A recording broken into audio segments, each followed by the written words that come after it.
Well, hello. If you're there, I see uh, there's a couple people on stream. There was the notification going to my phone that Chicken Johnny is live on YouTube. So we'll give a few minutes for people to show up. We got three. And, well, I guess three's enough to begin.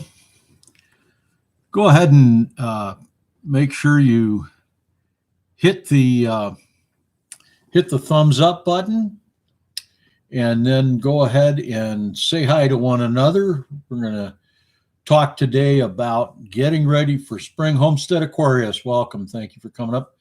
Jan, thank you for being here. Mother Goose, I see you. All right. So I wanted to talk about getting ready for spring, and today I drove across an ice-covered road, and we plowed. Will it grow is here. John is here, so we may begin. Thank you, John, for coming out. So I drove across an ice-covered road looking at a snow-covered field, and actually this is probably the first time in 15 years that I've seen our fields covered with snow. And the reason that we normally don't see them covered with snow is because of the wind. And most of our snow just gets blown off the fields almost as fast as it falls down. And so we generally don't get snow-covered fields. And this year we do, and I'm excited about it because snow fixes nitrogen. Now, I'm not really exactly sure how the snow fixes nitrogen, if it just holds the nitrogen in, or if it actually attracts, the sun hits it and it actually fixes nitrogen. If anybody knows the answer to that, feel free to put that in the comments. So as we're waiting for things to get going here, some of you know that I've had some health problems and been going to the hospital. I've been to the hospital several times in the last 2 weeks, seeing cardiologists and vein doctors and all kinds of things. And so far, I'm fine. I've still got a lot of pain in my legs, which is why I started going in, but they haven't found any problems, so I guess that's a good thing. Thank you, John. I appreciate that. And I know a lot of people have been, and that's why I give the update to let you know. So we've got at least 7 people in here, 8 people. Okay, so I'm going to start with some of the things I wanted to talk about. We are actually about a month away from planting our first seed trays. Now, I did plant some onions. Hello, Tony, Jules, Voon.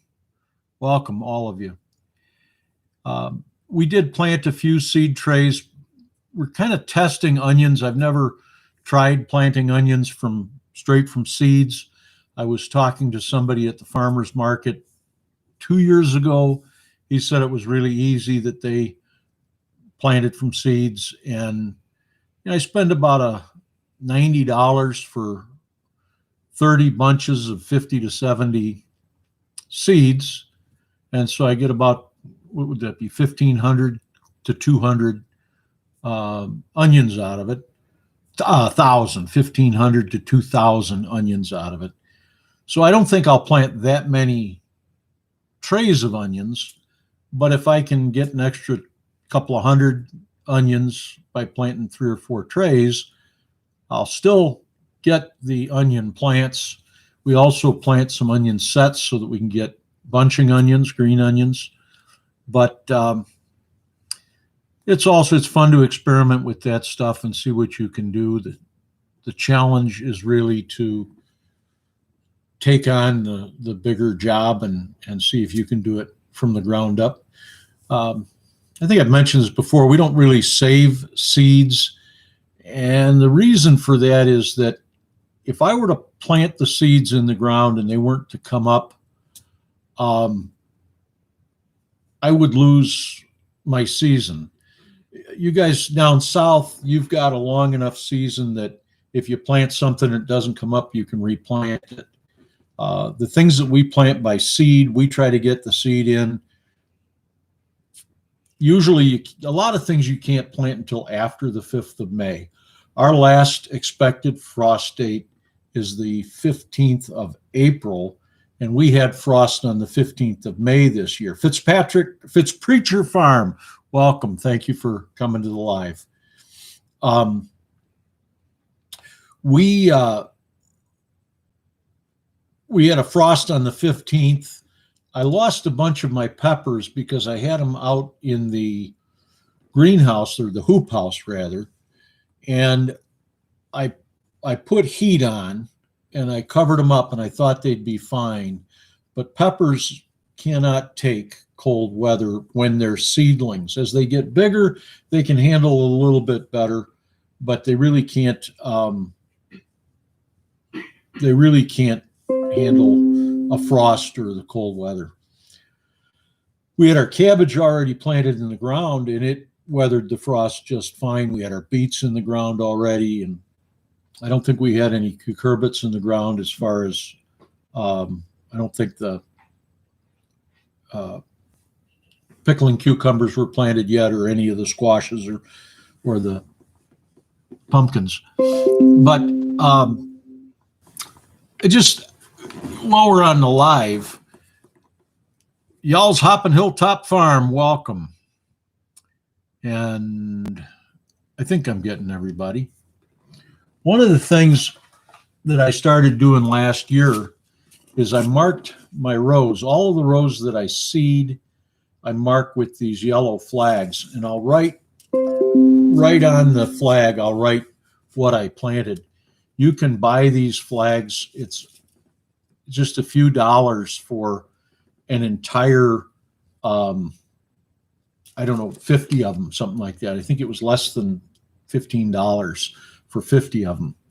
The problem is it gets so windy out here that I lost some of the flags. Just some of them tore off in the wind. But I think I still will use the flags next year. And like I say, I write the names on them, and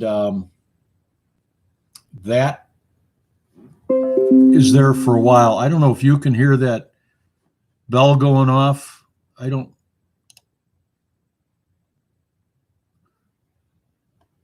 There, that should take care of that. Okay.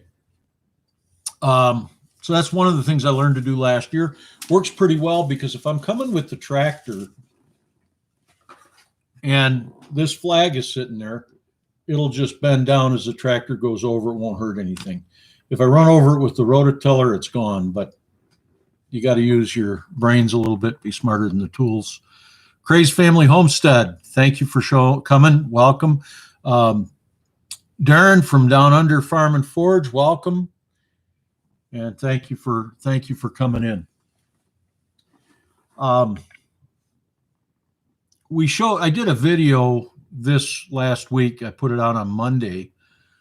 And in that video, I showed preparing some planting soil or soilless mix for planting seedlings. And I talked a little bit about the trays and so forth. But one of the things I didn't mention is these Jiffy Pots, the peat pots. It's just a little piece. You put these in the tray, and then you fill the tray with water, and the peat pots soak up, and you put the seeds in them. And we use some of these.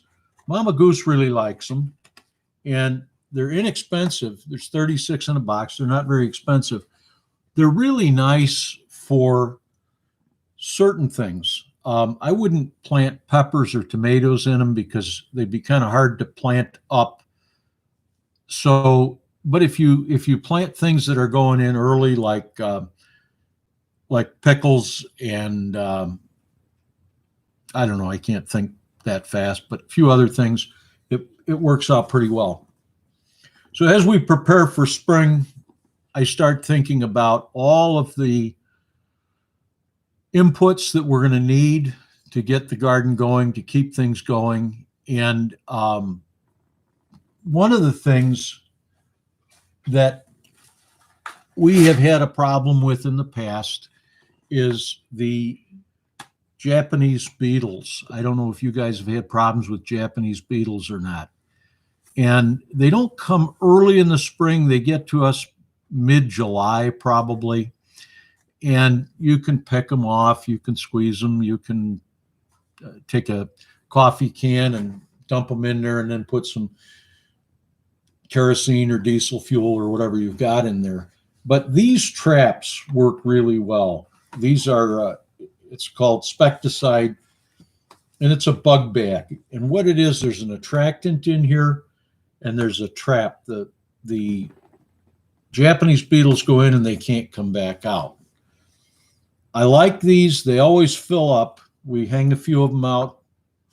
They fill up. Doesn't seem to attract much of anything else, but the Asian beetles, and we have a problem with the Asian beetles in the orchard. They'll eat every apple off of every tree, just drill holes in them to where they're no good for anything. So MB Heritage, welcome. Tin Can Gardener, welcome. And so those are good for the Japanese beetles. What I couldn't find, so I'll have to order some more. I know I have some, but we get sticky tape that we put out in the garden. And what it is, it's a piece of tape about this big, a flag almost. It's almost looks like a luggage card, like an identification card. And you connect that to something in your garden area, whether it be, maybe one of the branches of a plant or something along that line. You attach that on there, and then you'll see as the bugs are flying by, they're attracted to the yellow. They get stuck on that yellow tag. And when you go out in the garden, you can look at those tags, see what you've got, and that'll give you an idea if you need to spray something on the crops, something like a neem oil or a light agricultural soap. Oh, your chickens will eat the Japanese beetles? I don't think ours, well, maybe they are. I don't really see them. Yeah,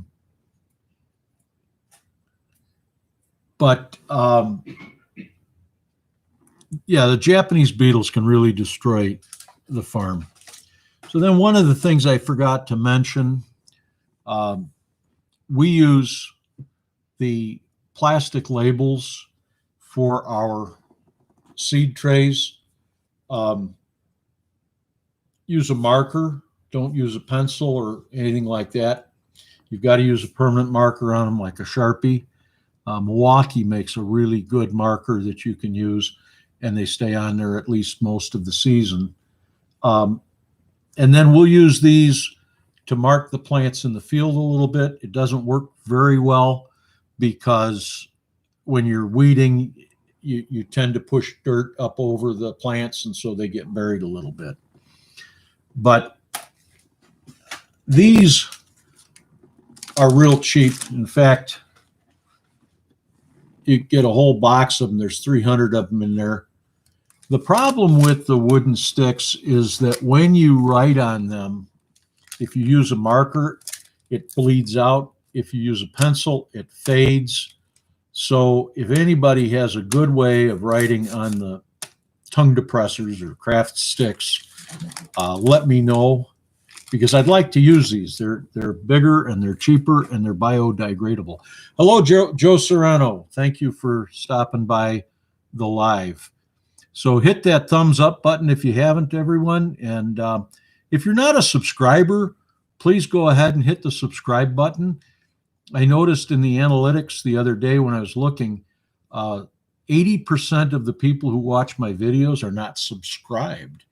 And that surprised me because most of the people in the comments are subscribed. But Crazy Farm Homestead said paint plants, pens. Oh, paint pens, sure. See, this is why we have these things. It helps everybody out. So I'm just looking to see if I forgot anything that I wanted to point out. I bought this last year. This is a pH meter, and Will It Grow used one like this to check his pH. I haven't taken this out of the package. We used baking soda and vinegar, but that's a little time consuming, and I'd rather do it the other way. I'm not real concerned about the pH fluctuating during the year, but we put a lot of horse manure on the field last year, and that can affect the pH. So I'd like to do some testing this year and see if there's been any effect in the pH. So Down Under Farms is saying 80% non-subscribers is about normal.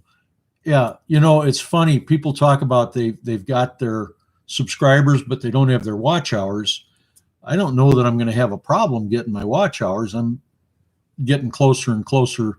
I mean, I'm not anywhere near the 4,000, but as I look at the ratio of subscribers to hours of watch time, the hours of watch time are closer than the subscribers. I've only got like 300 or 200 and something subscribers. 200 and it's less, just under 250. So I got to figure out how to get more subscribers, I suppose. But that's all right.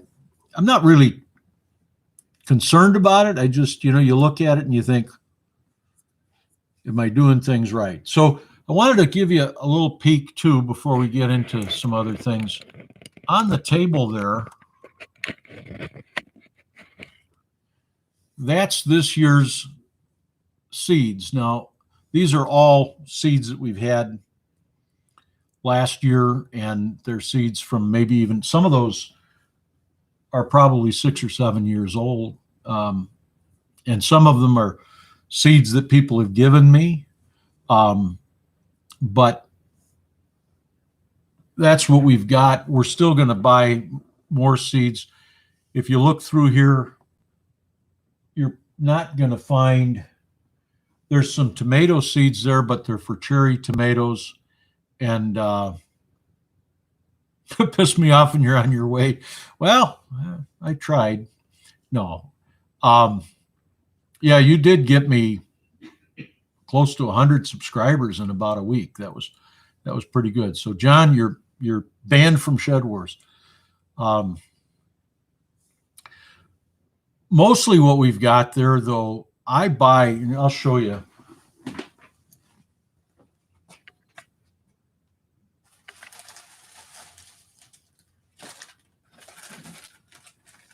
So that's red top turnip seeds or purple top turnip seeds. And there's just a bunch of them there. This is cilantro. And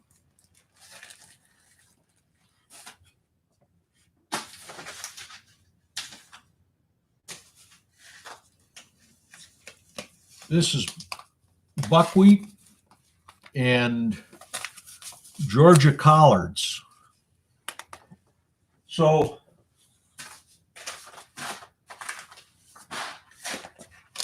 iron clay peas.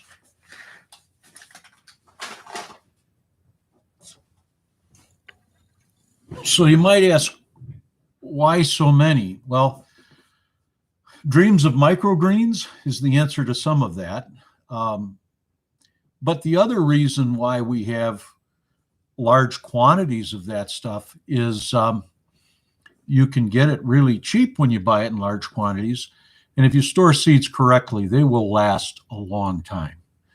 The germination rate begins to get a little bad after 4 years. And then I think probably 6 years. If I get that far, I'll put the seeds together with something I'm using as a cover crop, and I'll just plant them in the fall as a cover crop. So if I have extra seeds, that's what I'll do with it.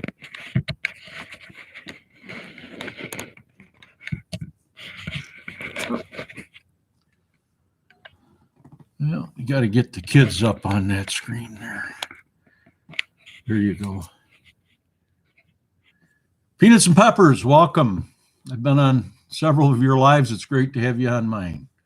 Appreciate you coming out. Keto Homestead with Jess. Great to have you here. So we're just talking about getting prepared for the garden. I'm doing good. Thanks for. Oh, you're talking to the other Johnny boy. Okay, never mind. I'll stay out of that. I'm probably going to have to go buy about 100 gallons of diesel here pretty soon because prices are starting to go up. So I did talk with one of my seed suppliers, and he's a potato where we get our potatoes, and he says that there doesn't seem to be any shortage on potatoes. I know that Haas Tools was talking about a potato shortage, and I'm sure certain varieties are short, but I don't think it's going to be on potatoes anyway. I don't think it's going to be all across the boards. So, yeah, so I should introduce you to the kids. This is Will It Grow. This is the Arkansas woodcutter is what we call him. And Homestead Aquarius is hiding. So you can't see him. No, But Jan hasn't. oh, maybe Jan has Homestead Aquarius. I don't know. I don't choke my chicken down under forge. Don't do it. At least I don't talk about it. Moving on. So to get a little more interactive, because I tend to not be, what I'd like is we've got about 18 people here in the live. If you guys could, each one of you list, and it doesn't matter if we double up on it, list something that you're going to grow in your garden, and it's something you're definitely going to grow no matter what. And I'll give you a couple of our drop dead ones that we have to have. Beets is a plant that we have to plant in our garden. Last year we did 3 beds of beets and 4 rows per bed, and the beds are 75 feet long. So a lot of beets. Down on our farm says potatoes. I couldn't grow a garden without potatoes either. Now, last year we didn't get a lot of potatoes, but that's because of the potato bugs. Jan, I don't know if you got Robert or not. He just hides all the time, so I don't know. Jacko's allotment, tomatoes, beans, and lettuce. Jacko's, I am definitely going to plant lettuce this year. We've planted it in the past. My problem is it'll either bolt on me or it just doesn't, for whatever reason, doesn't do very well.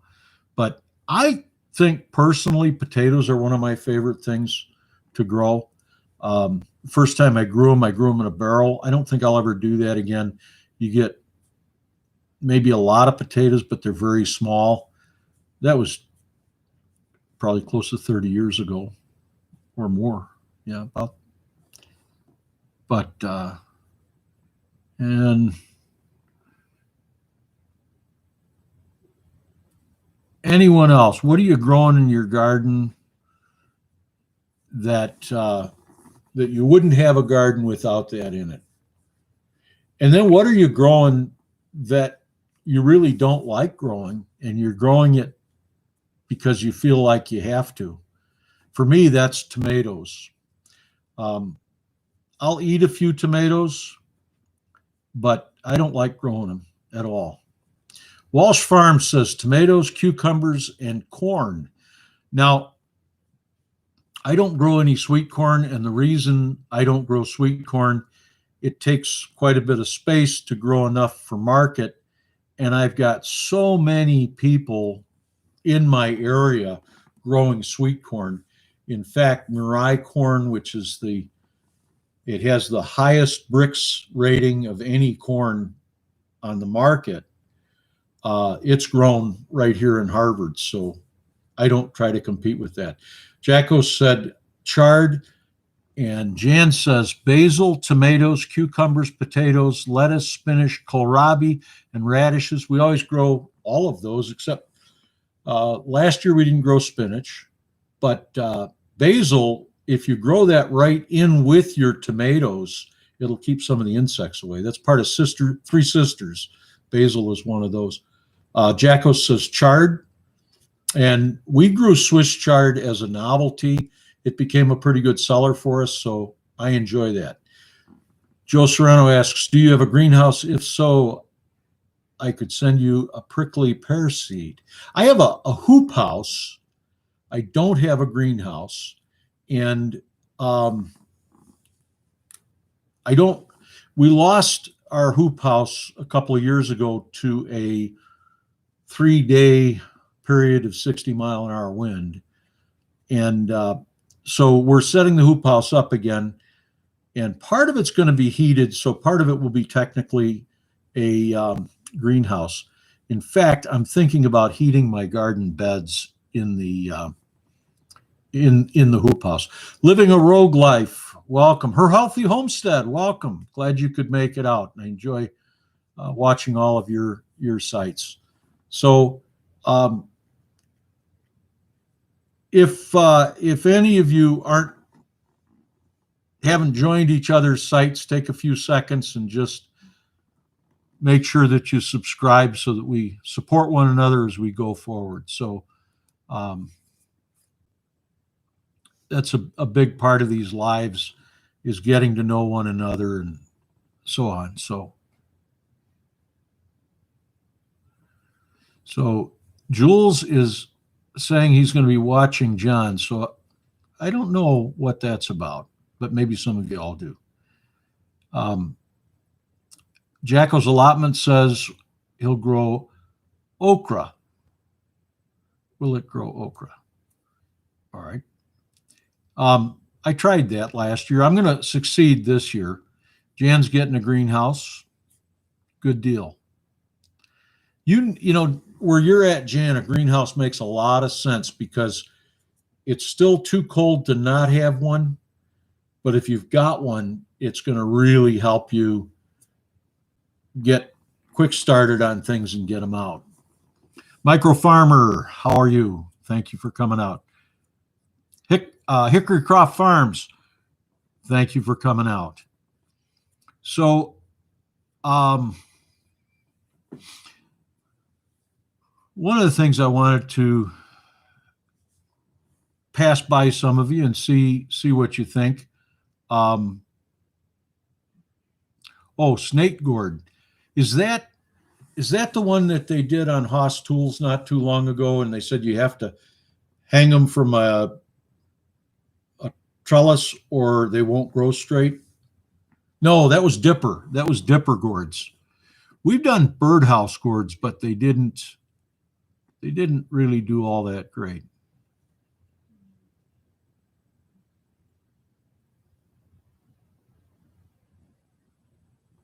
All right. So one of the things, when I made that video on preparing garden soil, I had also wanted to talk about lighting. And so I'm not an expert at lighting. I don't know a lot about it, but I will say this. When you're buying lights, the one thing that you want to look for, if you're just trying to grow foliage, if you're just looking to start plants, you don't need full spectrum. You need the blue light, because blue light grows foliage. And then if you want to grow the plant out and grow fruit on it, or grow flowers, or get any kind of vegetable production off of it under the lights, then you need to add the red spectrum. So one of the reasons that I'm aware of this is because if you have low E lights or low E glass in your windows, it takes out the blue spectrum of light. And it takes out some of the red, but it's mostly concentrates on taking out the blue spectrum of light. And that's because the blue spectrum is what fades things and what heats the house up. So we built a greenhouse I think 3 years ago. We didn't build a greenhouse. We built a cold frame out of some old windows. And it didn't even occur to me. I didn't even realize that there were low E windows. And so you don't get any production. But there's nothing wrong with full spectrum. If you add some blue light along with a few shop lights for sprouting your seedlings, your cotyledons really only, I mean, they don't even need any kind of full spectrum light. Your cotyledons will go even towards the white light if you have LEDs or if you have fluorescence. Now, they won't go to an incandescent light. That's a yellow light. But they'll grow up towards that light. And then when the foliar opens up and you get your true leaves, they need the blue light. So the reason I mention it is it's a lot cheaper to get the blue spectrum than it is to get the full spectrum. Hello, Lori's World. How are you? Thank you for coming by. Which one? Living a Rogue Life. Yeah, I said hi to her earlier. If I missed it, I'll say hi now again. Living a Rogue Life. Thank you for coming out. But I think I said hi earlier.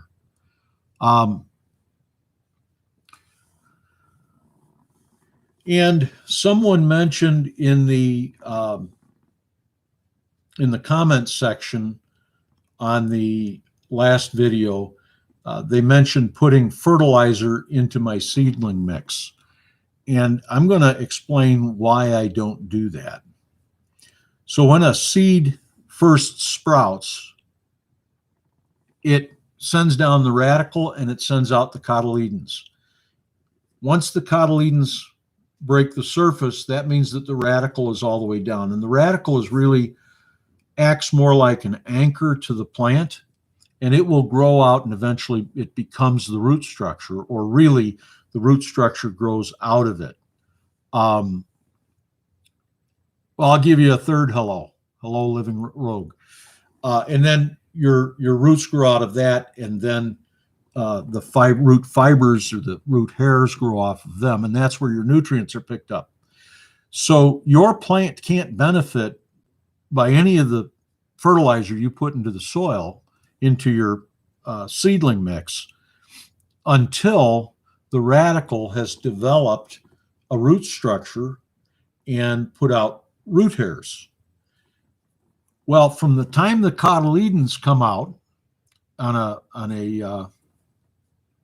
if it's a dicotyledon, you've got two. If it's a monocot, you've got one. But from the time that dicot sprouts out and that radicle goes down, it takes about a week on most plants until the foliar unwraps. The foliar is that stem that connects the radicle to the cotyledons through the seed. And the seed has endosperm in it. The seedling is getting all of its nutrition from the endosperm. It has no way to draw in any nutrients. And so having the nutrients in the soil doesn't benefit them.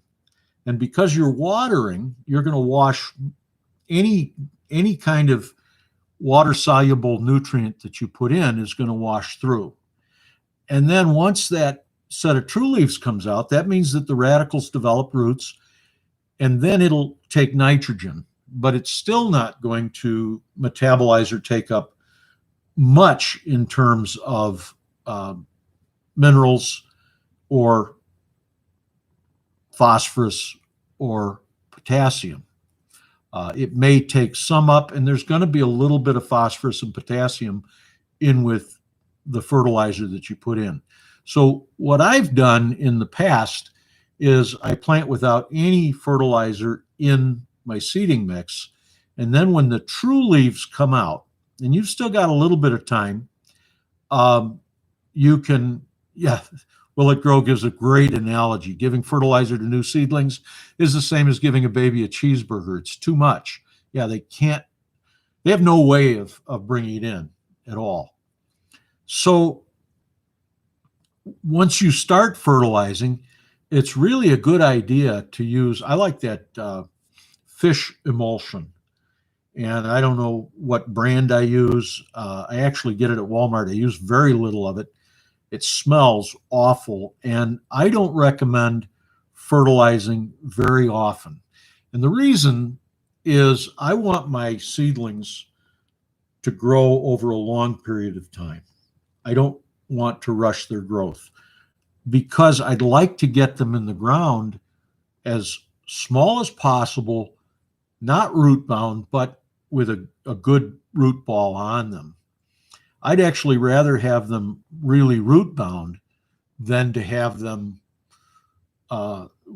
really small or real lot of foliage, but not a lot of root. This is one of the tricks that we use in northern climates so that we can plant our peppers early in the late winter, plant them inside, move them out eventually to the hoop house. They'll be in the hoop house for at least 3 weeks. Then we start hardening them off even more by putting them outside, opening up the doors of the hoop house to let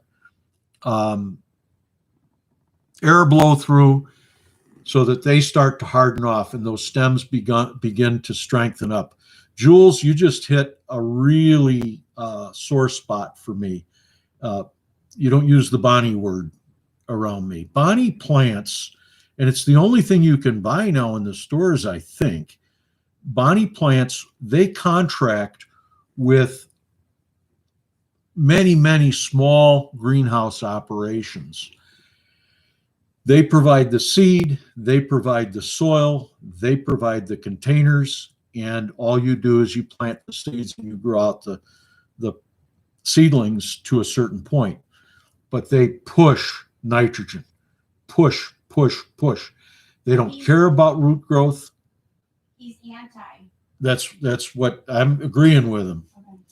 And so you take that plant home, and I don't care how well you harden it off, you take that plant home, you put it in the ground, and it will die. And the reason it will die is because you cannot get enough potassium and phosphorus to that plant so that it can grow a big enough root structure to support the stem and the leaves.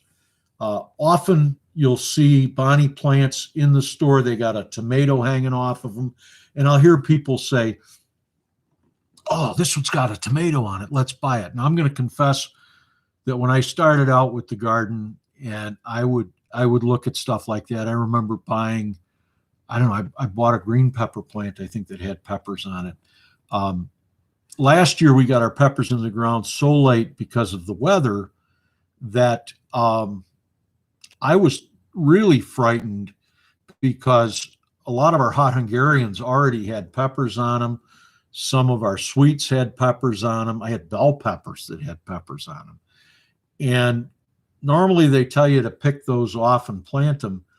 We just wanted to get them in the ground. So we put them in the ground as quick as possible. As soon as the ground dried out, we've got a video on that. It's called planting. I think we said planting 3,000 plants in 4 hours or something like that. I don't remember how many we planted, but it was about 9 rows, 950-foot rows of plants. And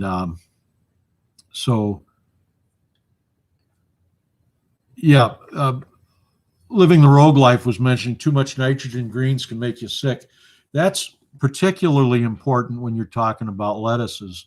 I know some of the hydroponic guys can attest to that. And, you'll burn a plant out too with too much nitrogen. So I like to I like to seed early so that if I do have an early spring, I can plant about half of my stuff out early. And then I'll replant whatever I put out early, I'll replant so that if it dies, I can plant again. And so the second planting might be behind, but I still have half of the ones that I planted early ready to go after about the 15th of May. Now, tomatoes, I don't put in the ground until Memorial Day. Peppers, about the 15th, I'll put peppers in the ground. The reason I do Memorial Day is that's my birthday. So if you got a notepad around or something, write Chicken Johnny's birthday, May 31st, and comes every year. So just I do tomatoes on my birthday because I just hate planting tomatoes. I have to plant tomatoes by hand because of the way I do them. Now this year we're going to do a different tomato setup. They're going to be, most of them are going to be in the hoop house, and that should be good.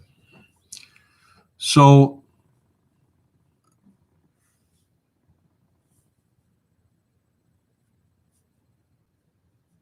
some of the things that we need to have.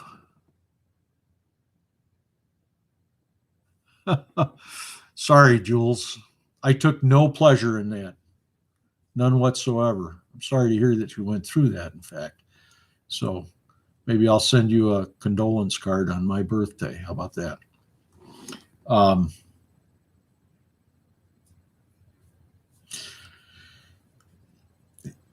We have the same birthday. Well, I was born at about 120, but probably many, many years before her. So Steve Toonstra, welcome to the live. Thank you for coming by. Steve is not far from me. He's about probably less than 30 miles, probably less than 20 miles from my farm. And he's got a really nice backyard garden. Kind of reminds me of Jules' garden because he's got things kind of spread out and in places. So I enjoy watching his garden videos. I recommend you to go over there if you haven't before. In fact, if there's a moderator who could put up his link, that'd be good. He doesn't have a lot of people watching, so it'd be fun to go over there and build up his site. So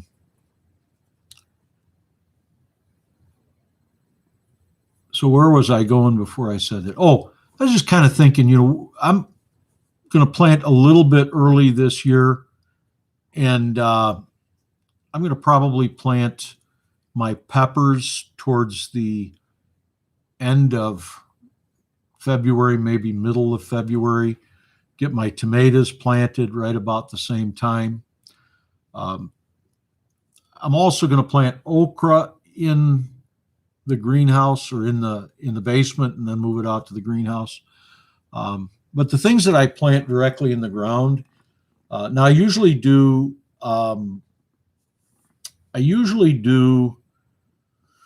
my cucumbers. I'll plant them by seed because I want to get them to market quickly. So I plant them by seed. Yeah, hickory croft egg. If you're going to grow eggplant, you absolutely have to plant inside. They just take too long if you don't. But what I plant outside is beets, carrots. I mean, direct seed, beets, carrots. Almost all my cucurbits, watermelon, muskmelons. Thank you, Crazy Family Homestead. All my squashes, pumpkins, all of that I direct seed outside. I also do kale direct seed. Swiss chard I do direct seed. But the onions I plant. Yeah, kohlrabi, I have done both with kohlrabi. I've planted direct seed, which works well. Last year I planted them out of pots that I pre-planted them. And the reason is not because it takes a long time, but kohlrabi is a real cool season crop. we don't have a long cool season. So we can go from winter to summer, usually in a matter of a month, but it can even be shorter than that. This past year, like I said, we had frost on the 15th of May, and by the 31st of May, it was in the high 60s, 70s, and July we were hitting mid 90s. So especially out in the field where you're in the direct sun and all that. So a couple other things that I direct seed.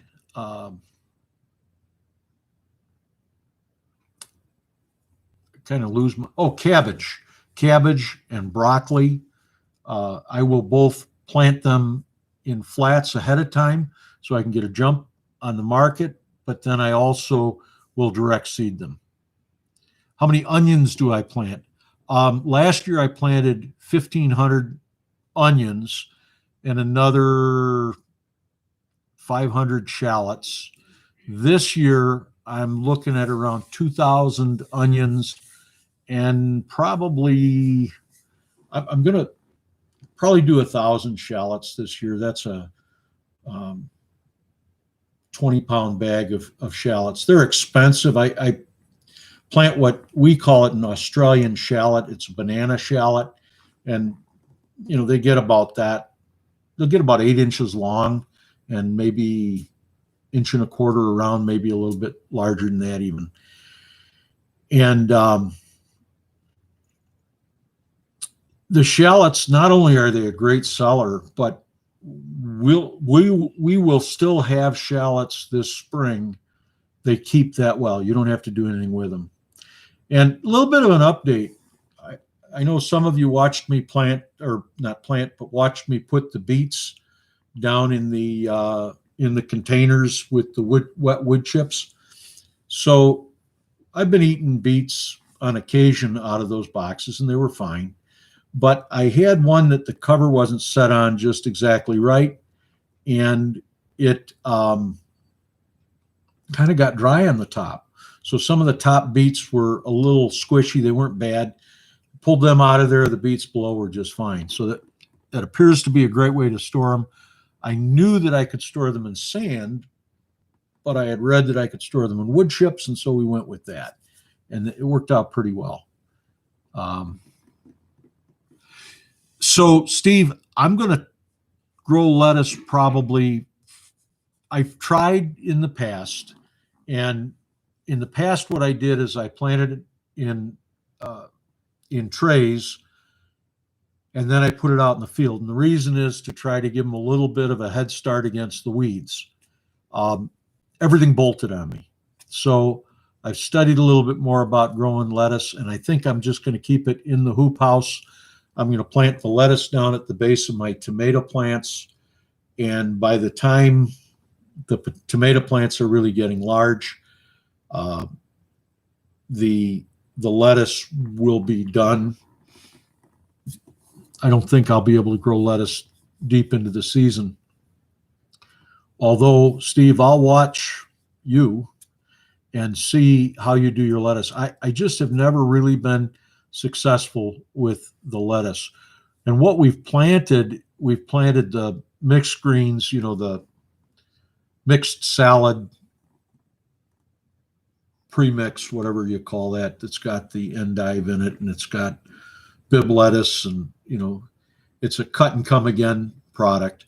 And then we've also done the Salanova Red Russian and the Salanova Butterhead lettuce. But it just hasn't ever really succeeded for me.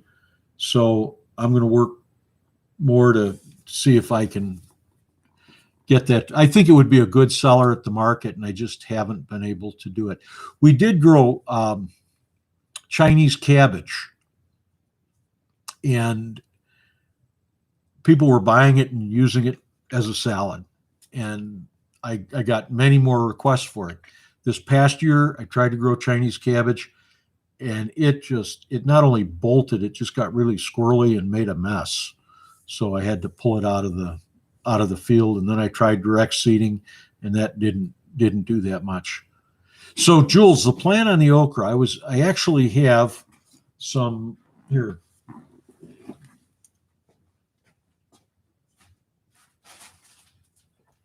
I have some Clemson spineless right here. And there's a few seeds there. What my plan is, I'm going to probably do 2 trays of 50. And I don't know how early I can go with that, but I'm going to plant them probably in mid-March. And then they'll go out into the hoop house probably 1st of April. And hopefully we'll get it out into the field by 20th of May, something along that line.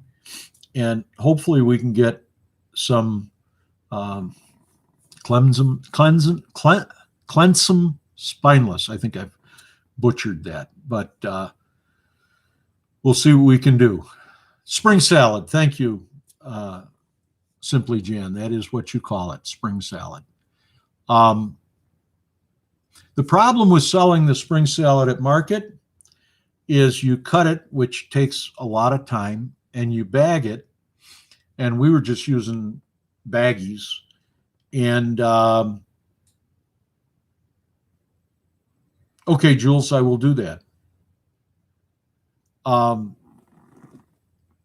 We were just putting them in the baggies and selling them that way.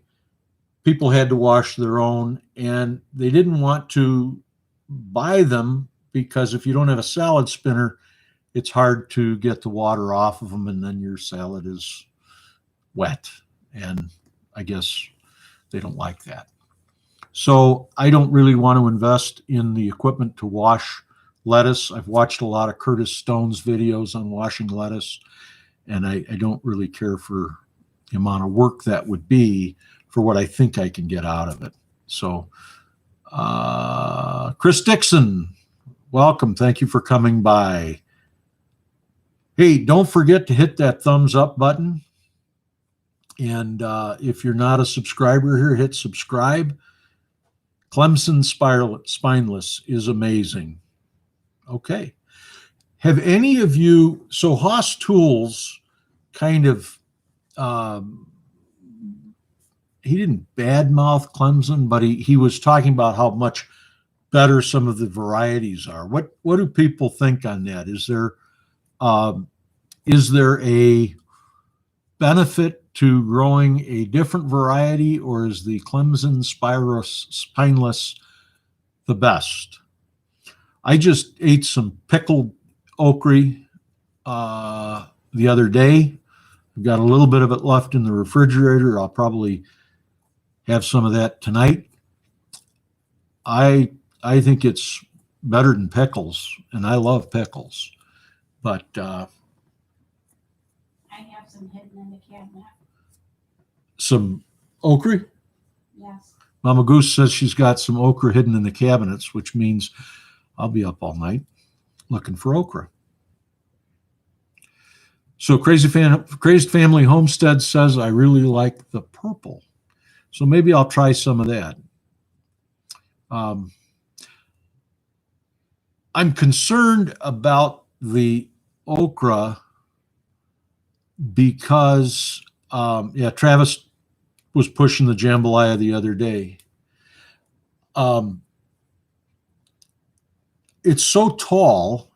I want to plant it at the north end of my field, and that's where I'm planting potatoes this year. And I'll have to give it a little bit of room because the potatoes, there's some violence to growing potatoes on my farm. We do our hilling with a tractor. We do our cultivating with the tractor, and I throw a lot of dirt around when I'm doing potatoes. If any of you have watched the videos from last year, I don't know. I don't think we actually showed any videos of hilling potatoes. I'm usually by myself when I do that, and I don't remember to bring the equipment out. So Orange Jing, Living Rogue says, But this year she's going to do jambalaya. It's supposed to be an early. Well, there's a point. If it's an early provider, that might be a good. It might be a good point. So heavy lifter, Hickorycroft Farm is saying, yeah, and you've got the same problem I have with weather, so that would be might be a good piece of advice. First to market, absolutely. First to market's important for me. We don't sell at farmers markets. I don't like paying so much for the space. Out here you can be $100, $50 on a weekday, $100 on a weekend for 4 hours sitting at a farm stand, at a stand, and you could be lucky to make $300 some weeks. If it's raining, if it's windy, and on a lot of these farm markets, you buy your space for the year. So if you're not there, you still pay. We have our own stand. We do have to pay the city some taxes or I don't know if it's got to be taxes, but we have to pay for the privilege to sit in a parking lot that doesn't belong to them. Fortunately, the people who own the parking lot let us sit there for nothing. But I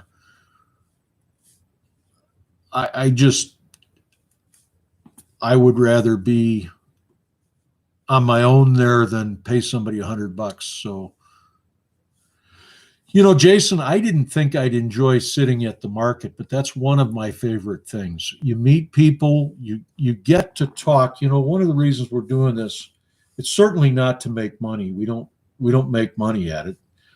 There's a dream that one day we will, but that's really not what keeps us going. What keeps us going is the passion for growing food locally and encouraging people to grow food for themselves and showing people that you can do it.